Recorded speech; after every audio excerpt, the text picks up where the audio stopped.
So Abver is actually 1-0 right now, and he's very close. Actually 1-0. Yes, he's actually 1-0. Actually and he 1-0. can smell the NASL right now. He can smell it. What does it smell like? What does it smell like? You know, oftentimes it smells like either Chipotle or Foothill Bistro. Really? Or I think it smells like a new father. a new father? Yeah. How does one acquire a new father? Or a father figure. Ah. That's what it smells like. I don't even know what that means. But we see a 9 pool coming from Abver. So he is looking to either be very safe or aggressive. But I think this is kind of more aggressive. No, it's not safe. It's aggressive. Okay. It's only aggressive. Okay, come on. Hey. Come on, dude. I'm not a Zerg. Come on, dude. It's all right. It's all right. I'm covering my bases. He wants to play a little dice, man. That's what he's doing. He's playing a little dice. He's rolling it. And actually, I like that. You know, you're in a best-of-3 situation. You're up 1-0. You know, why not take a little bit of a risk? Yeah. And if it pays off, obviously, then you've scored a huge upset. Oh, yeah, baby. And if it doesn't, you're like, okay, well, I've got game 3. I can fall back on my standard play because I know, you know, the more standard play worked in game 1. And look at this. Zenio's going to go for the 15 hatch. So, technically, these 6 Zerglings, if he does send drones, he'll be in a situation where he will never lose. Like, I think the number is something like all but 2 or 3 of them. I forgot now. But if he sends drones, he'll be in a great position. Basically, it'll be... Oh, he's actually not sending his Zerglings. I think this might be a bit of a blunder. Because he's just letting Zenio buy some time. And at what point... Okay, so he's sending them now, but and he's sending... And that, yeah. You know, this might be enough drones. It might be, but I think it should have been sent earlier because now the spine crawlers are going to be delayed. Yep, exactly. I think actually. And was that time worth? You know, how many is that? 2 Zerglings? Yeah, 2 Zerglings. Yeah. Was all that time worth the 2 Zerglings? I don't think so. So there might be a potential time for Zenio to get up his spawning pool. You can see that he went for the extractor, but he's not mining off of it. Intelligent, inteligente, as they say in Espanol. And we're going to see spine crawlers from Zenio being put down before Abver is able to put his own. So that's a big problem. And Zenio, if he micros this right, he will be in a great position. But there you have it. You know, I would have preferred Abver to actually send his drones before the 6 lings. Like, if he sent them out like 10 seconds before the lings, these spine crawlers would be pretty much almost completed right now. Yeah, but they, as soon as you see 3 drones like that, they should be, you know, immediately just dealt with. You can see, no, the Zerglings cannot engage like this. Yeah, that was big blunder there from Abver. And these spine crawlers aren't even going to... They dead. Yeah. They is dead. And this is crippling at this point. I don't think there's... Oh, wow. Well, he actually... he gets 1 spine crawler up, 2 spine crawlers up, but there are already spine crawlers in range, and you can see these 2 spine crawlers are going to go down very easily. Yeah, so at the end of the day, Abver killed 7 against 7. Yeah. It's who cares? It's 7 drones against 8 drones at this point, so it went kind of even. The only thing is, you might think the spine crawlers, having them is, you know, negligible. No, it's a pretty nice advantage. It's a great advantage because basically it says, I'm always going to be safe against any Zergling baneling type of shenanigan. I can go ahead and scout out exactly what you're doing. On top of that, it does give him the capabilities of, you know, a little bit later defending his natural a lot easier than his opponent. Yeah. So if Zenio makes Zerglings, Abver has to be like defensive. Yeah, exactly. He can be even greedier on economy now. Just like game 1 where he was greedy, but he was kind of being greedy in a way that was not safe because he didn't really know what Abver was doing. It was kind of like blind greed, but now he knows. Abver committed so much to that early pressure, and Zenio has 2 spines now, so he can be super greedy on his economy, which, you know, based on what I've seen so far from Zenio's play, he definitely favors, you know, kind of going to the later game and relying on the fact that his, you know, mechanics and kind of skill and understanding of the matchup are very superior to his opponent, so he always kind of wants to get to that late game scenario. Now he can do it much more safely than like in game 1, for example. Yeah. But just to get a brief overview of that particular rush, what he should have done with those Zerglings is just back up and force the Zerglings and drones to actually target the spine crawlers, because those are going to be top priority for his opponent. And if you do that, what you actually do is force the Zerglings and drones to get in a terrible position where they're surrounding the particular spine crawlers, and then your Zerglings can flank the unit, so they're not in a great position anymore to actually deal with your opponent's Zerglings. In that particular case, when they engaged, the Zerglings were completely surrounded by those drones, by those Zerglings, so there's a great concave, and he was going to lose 100% of the time. It did not buy enough time, so it really disabled his attack, and obviously left the spine crawlers isolated. So that's a big problem. And for that, he paid for it. He could have won the game right there and went a 2-0, in my opinion. Yeah, but no, it was one of those things where if he loses this game, he's going to be kicking himself in the teeth and just, that's what you basically normally do, kicking yourself. He must do something like Taekwondo, because I've never heard of people kicking themselves in the teeth. Well, you have to be pretty skilled to be able to actually do that, Andre. Yeah. Are you there yet? Yeah. You can kick yourself in the teeth. I can kick myself in the teeth. You got to prove it on camera. I don't believe it. If Abver wins this series, I will kick myself in the teeth. How about that? Okay. That's my bet. And how about this? If he doesn't, I'll kick you in the teeth. No. I tried. Anyway, I should tell everybody about the hilarious thing that the guy at the pho place said yesterday. Shut your mouth. You're lying. I'm not lying. I swear. I don't care. You're lying. You're fat and you're lying. Anyway, we can see Abver is slightly ahead in harvesters at this point. Both of these players, though, have gone for that fast hatchery. Zenio has gotten it a little bit sooner than his opponent, but for the most part, I would say it's pretty even. One overload's going to be picked off. Not a big deal. NBD, but Spire Tech. Whoa, whoa, whoa, wow. Oh, actually, I'm sorry. Hatchery is going to be completely surrounded by Zenio. But yeah, really interesting. A Spire goes down. Interessante.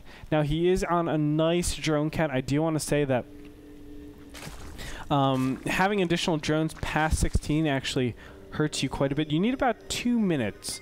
2 minutes for these drones to actually make back the money that they cost. Right.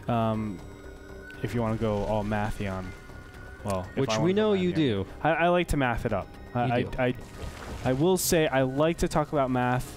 It might be due to my race. It might be due to my major. I'm not sure what it was. There's correlation all over the place that you can talk about. But is there causation? Exactly. And Zenio is pressuring, and again, I think Abver might be forced to cancel this hatchery yet again. Yes, he will. Yes, he does.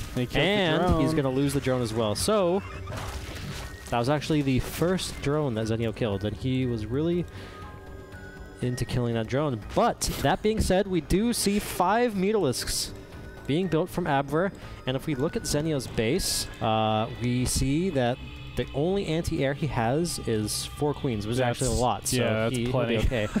he's actually going to smash these mutas in the face, because 4 queens can probably hold off 8 mutas with those transfuses.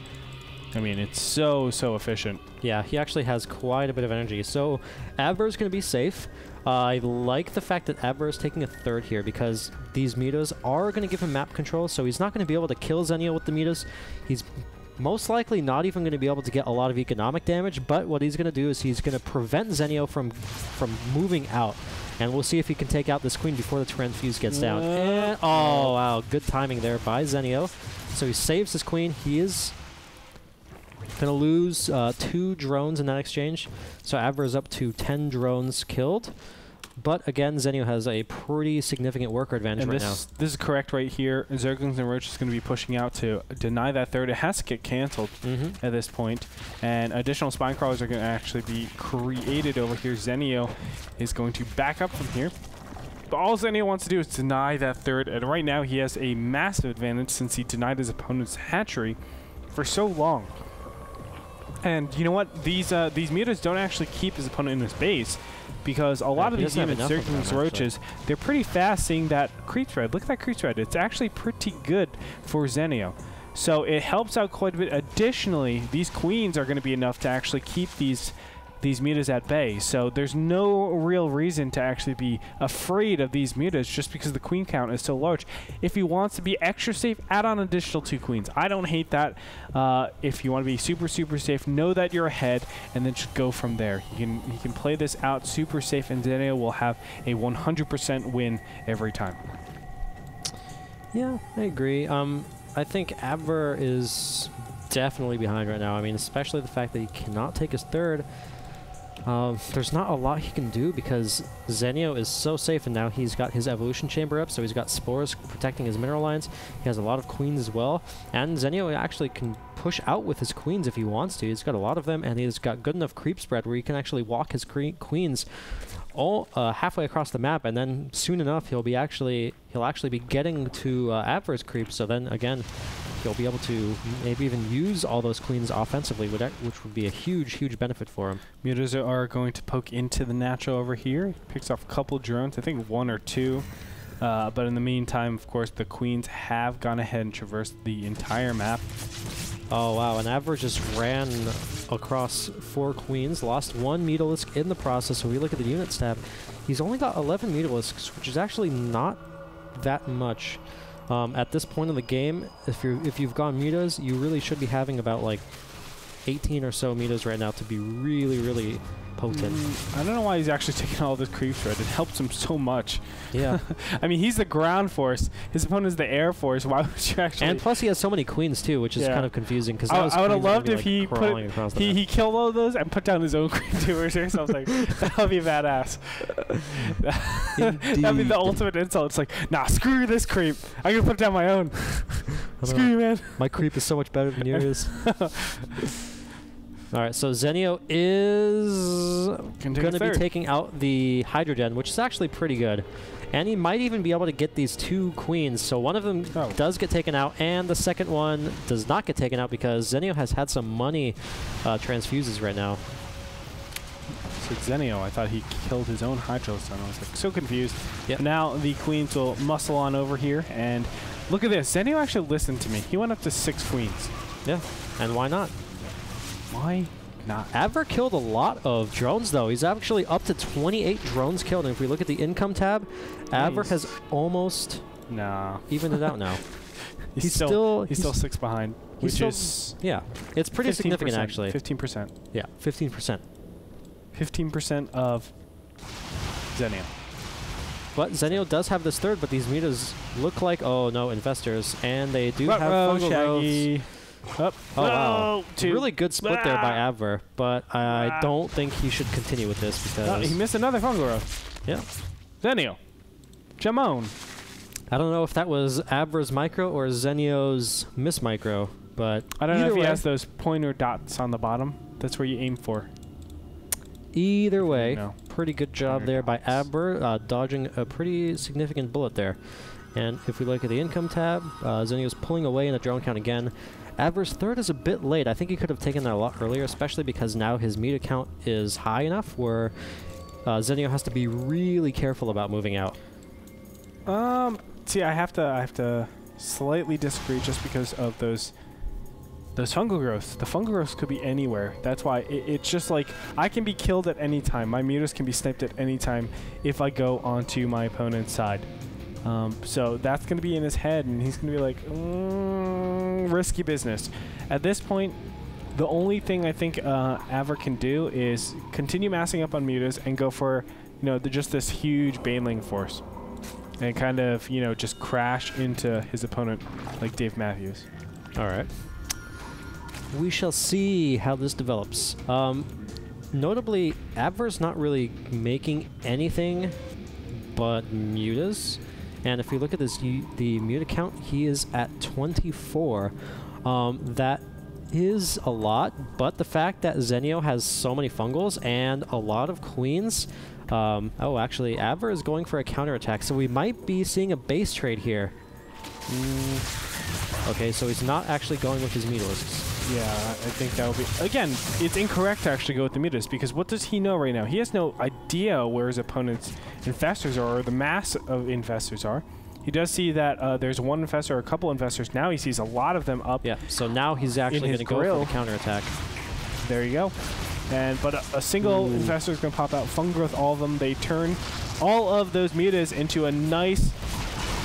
Ooh, God. And these mutas are in big trouble. Yeah. Yeah. They're all really badly... Oh my God. He needs to run away. It don't matter much, though. Here's the Infested Terran that got pooped out here. The roaches are going to finally get in range, but the Infested Terran should be able to do enough damage where these Spine Crawlers are pretty negligible. Now the roaches are going to move on in, and like the Jeffersons, man, Zenio's going to be moving up. He is, and again, I think these queens provide quite a bit of DPS, actually, and they just have so much energy. And Abver's, if we look at his muta count, he's all the way down to 14 from 24, and plus his mutas are just really weak. And and again, yeah, Abver's going to be able to transfuse, Zenio's going to be able to transfuse his own queens all day long. He should be pooping out some more. Go ahead. Just clear out his bowels. Those infestors. Yeah, definitely. That's exactly what he needs. Yeah, go ahead, do it.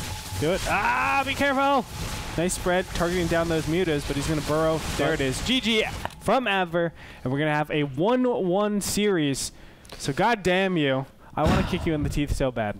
Yes, it is time for the proverbial rubber match. Rubber match. Love rubber. Yes, so let's Who doesn't? go to a break and just get into the game ASAP. Go. Go.